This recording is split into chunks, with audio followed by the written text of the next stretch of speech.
Next, David Kahane, Professor of Political Science at the University of Alberta and Director of the Alberta Climate Dialogue. Thank you to all of you, especially to the organizers of Frontiers and to Tisch. This has been a really inspiring and helpful and illuminating workshop, and it's not over yet. I lead Alberta Climate Dialogue, a project that had its origins in a meeting something like this, the Deliberative Democracy Consortium Researchers and Practitioners Group, meeting in 2007. Matt and Carolyn, who are both in the room, were instrumental there, as in so much else.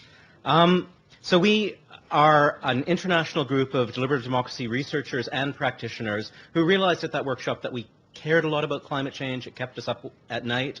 And that our lives as researchers or practitioners were premised on the belief that good quality dialogue and deliberation could help to shift political systems. And this was a political system we wanted to shift. So we decided to do something together. We decided we would learn by doing something on the ground. And we decided that that ground would be the province of Alberta, home to the tar sands. If KXL gets built, we'll be filling it for you. And we've been actually convening citizens in the province of Alberta for the last 4.5 years to try and learn something about how to shift systems, whether we can shift systems, and bringing a lot of research capacity to studying that stuff. So I've been very challenged, as some of you heard in the previous session, by how little impact we've had. We've done really great deliberative work. One of our projects was a citizens panel on Edmonton's energy and climate challenges. 6 full days of deliberation, demographically representative group, included climate skeptics, passionate environmentalists. They actually came out with a wise set of recommendations for the city, and we will see how the city picks them up. They're still working on the policy, but the jury really is out on how that will get picked up given the many forces weighing on the city. So I've been challenged to think about deliberative democracy and systemic change. And for me, this has resonated with a lot of what I've heard from Peter Levine, from Sabeel Rahman, from the discussion of the Freedom Summer, from the discussion of NCDD, and then certainly from our first session today. And so, to me, what's happened with Alberta Climate Dialogue, and especially with this Edmonton Citizens Panel, resonates with the strengths and the limitations of the dialogue and deliberation field, which is that we typically work on very small canvases and do a really good job of it. But typically we really just scratch away at the edges of these deeply entrenched systems of power, economic systems, political systems, and so on.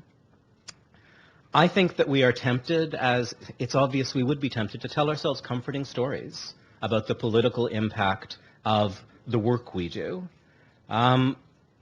That we're building citizen and institutional capacities and dispositions that will make a bigger difference, or that could at least make a bigger difference. And that's all the more poignant because in talking to many of you, we actually, some of us, have very transformative visions of where we need to get to. Many of us believe we don't just need tweaks to democracy as it stands, we need fundamental changes. And so we're doing this work at the edges, wanting to bring about fundamental change, but we don't typically think as a community anyhow in a rigorous and systematic way about how small changes will end up shifting or might end up shifting dominant systems. We don't always face up to the ways in which very good deliberative processes can end up being window dressing for systematically unjust or pathological institutions. I don't think we have a shared rigorous analysis of the structural obstacles to the changes we want. How it's not just bad ideas, particular laws, unfortunate historical turns that have led us to where we are, but predictable effects of systems operating according to their own strong logics and feedback loops. So here's where there might be a difference in inflection between what I'm saying here and some of what I heard in the session this morning about the state of the field. I resonate with a lot of what was said about the importance of healing relationships, of changing the ways we talk to each other, of getting better institutional supports, or of just getting more and more of the kinds of dialogues that we host. But I don't actually see those as the foundational challenges or the pivots on which we will shift systems.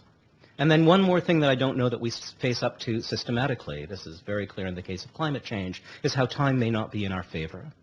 Right? Time's not in our favor with climate change and with the radical shifts in economies and cultures and societies needed to mitigate GHG reductions or adapt to the stuff that's already coming our way. But I also think if we look at, for example, the role of money in political systems, that's not exactly moving in our favor either. It's becoming a bigger and bigger obstacle as time goes by.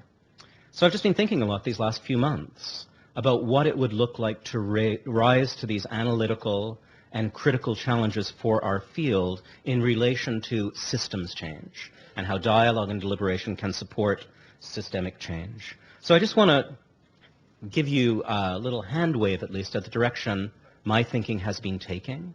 I realize that this is a conversation that, in a sense, we have again and again in this community, so I'd invite you. There are post-its on your table. If you would phrase things a different way, use a different language, pose a different question, or reach for particular readings, resources, blogs, websites that you think are helpful in the conversations I'm pointing to, jot them down. There are 2 pages over there that I'll invite you to put them on. One is about terminology, how to ask the right question about this, and the other one is about resources that you think ought to be in anyone's hands who's trying to answer these questions. So the shape of my thinking.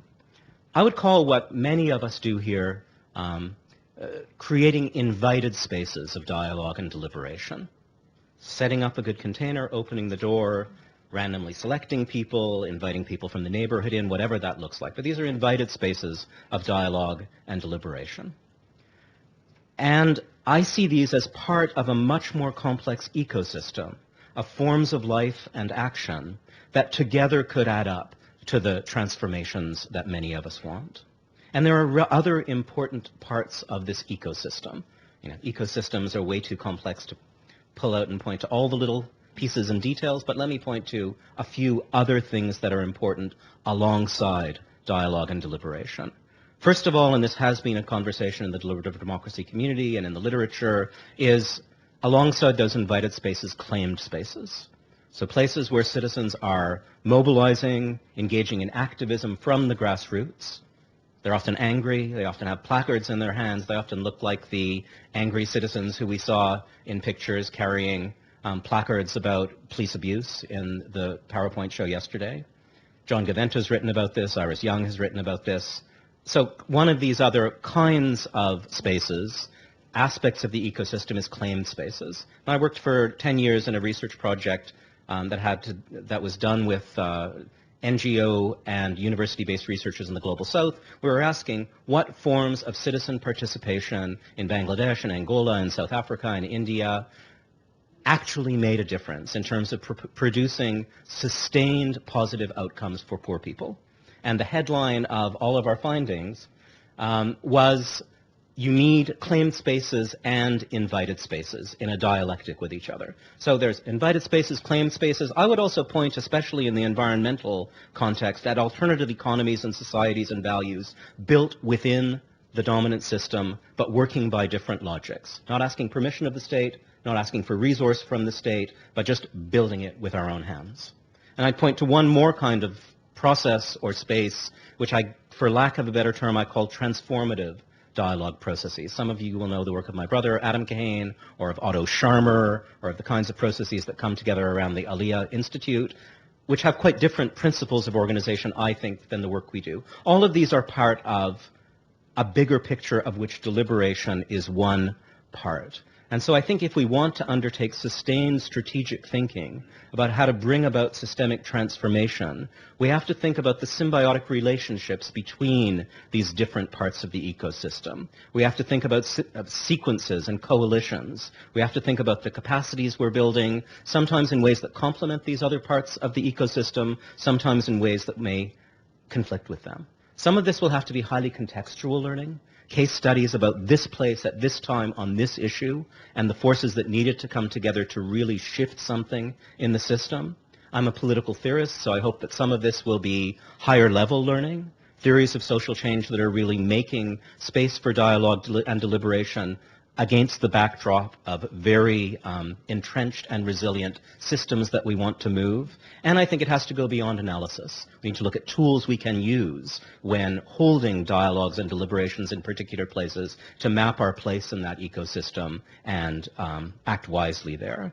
So I was reminded in this morning's State of the Field discussion that we come back to this again and again and again in gatherings like this and kind of point to its importance, talk about it a bit, and then, from my perspective at least, it drops. And so I think this is a place where we need to think in a really sustained and deep way to move our field forward. So I've been given permission to actually offer you a couple of minutes in which to write on Post-its. And I really would appreciate it if you would pose the question differently, if you would reach for different language, or if, given a couple of hours of someone's time, there's a reading or a website you'd really want to direct them to for thinking intelligently about the questions I've raised, write it down on a Post-it and put it up there on your way out of the room. I'll make sure to share those. NCDD has said that they will set up a blog forum for this, so I'll draw your attention to that forum. But maybe you could take a couple of minutes, just sit quietly and write down anything you think ought to be in my head and in the conversation that might follow on the NCDD blog. Thank you.